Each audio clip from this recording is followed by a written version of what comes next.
Hello friends, I hope you're quite well, and here 35 3D photo frame for Adobe Photoshop, but these are protected. First you need subscription. Go to sherryskpwt.com, just one time payment for access of my all file. Okay, here just 2 PSD in file, and this file have 20 design and here 15 design. For example, open this one in Adobe Photoshop.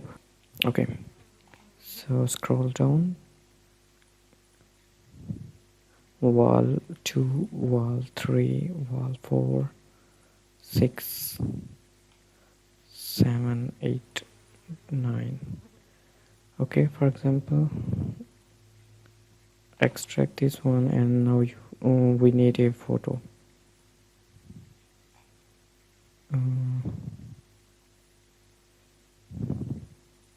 Open this one, drag here,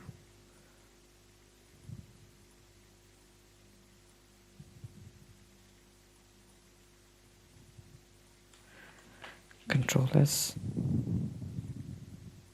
our image in this wall. Okay, I hope these are useful for you. Subscribe me. Take care. Allah Hafiz.